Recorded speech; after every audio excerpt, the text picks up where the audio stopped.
بسم اللہ الرحمن الرحیم۔ السلام علیکم پیارے دوستو، جب حضرت آدم علیہ السلام بہشت سے زمین پر تشریف لائے تو بارگاہ الہی میں عرض کیا کہ خدایا، میں یہاں نہ تو ملائکہ کی تسبیح و تکبیر سن سکتا ہوں اور نہ کوئی عبادت گاہ دیکھتا ہوں جیسا کہ آسمان میں بیت المعمور دیکھتا تھا جس کے ارد گرد ملائکہ طواف کرتے تھے۔ جواب الہی آیا کہ جاؤ، جہاں ہم نشان بتائیں وہاں کعبہ بنا کر اس کے ارد گرد طواف بھی کر لو اور اس کی طرف نماز بھی ادا کرو۔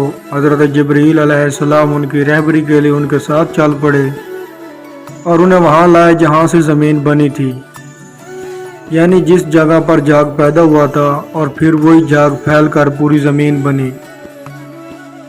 حضرت جبریل علیہ السلام نے اپنا پر مار کر 7ویں زمین تک بنیاد ڈال دی، جس کو ملائکہ نے 5 پہاڑوں کے پتھروں سے بھرا،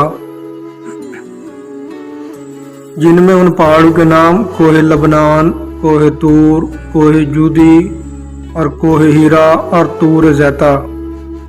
بنیاد بھر کا نشان کے لیے چاروں طرف کی دیواریں اٹھا دیں۔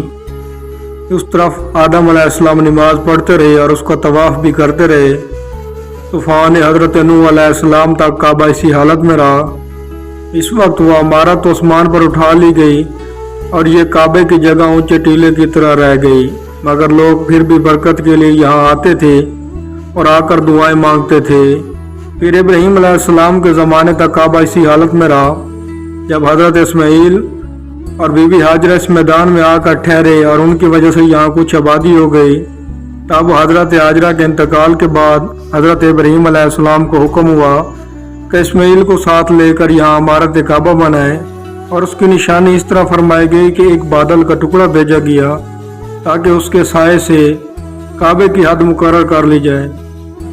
حضرت جبریل علیہ السلام نے سائے کی مقدار کو کھینچا اور حضرت ابراہیم علیہ السلام نے اس زمین یہاں تک کھودی کہ بنیاد آدم نمودار ہو گئی، اور اس بنیاد پر عمارت کعبہ بنائی گئی۔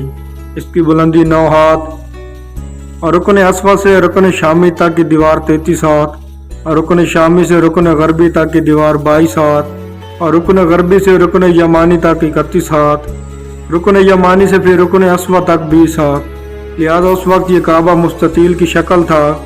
حضرت ابراہیم علیہ السلام نے خانہ کعبہ کے اندر ایک تغار سا بنایا تھا جو خزانے کا تھا، کہ کعبے کے لیے جو کچھ نظر تحفے میں آئے اس میں رکھے جائیں گے۔ اس کے دروازے 2 تھے، ایک داخل ہونے کا، دوسرا نکلنے کا، اور کعبہ بنانے والے خلیل تھے، اور ان کو گارا اور پتھر اٹھا کر دینے والے اسماعیل علیہ السلام تھے۔ اس عمارت میں 3 پہاڑوں کے پتھر لگائے گئے۔ حضرت ابراہیم علیہ السلام سے پہلے کسی نے یہاں عمارت کعبہ نہ بنائی تھی، مگر آپ کے بعد کئی دفعہ اس کی تعمیر اور مرمت ہوئی، اور اس میں حالات کی وجہ سے کچھ تبدیلیاں بھی ہوئی۔ مثلاً اس کی اونچائی دگنی کر دی گئی، دروازہ 2 کی بجائے 1، اور اس کا رقبہ بھی کم کر دیا گیا، لیکن بعد میں پھر اسے پرانے رقبے میں ہی تعمیر کیا گیا۔ پیارے دوستوں، امید کرتے ہوں یہ انفارمیٹو ویڈیو آپ کو بہت اچھی لگی ہوگی۔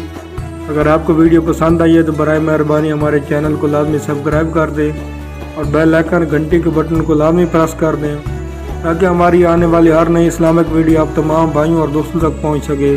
جزاک اللہ۔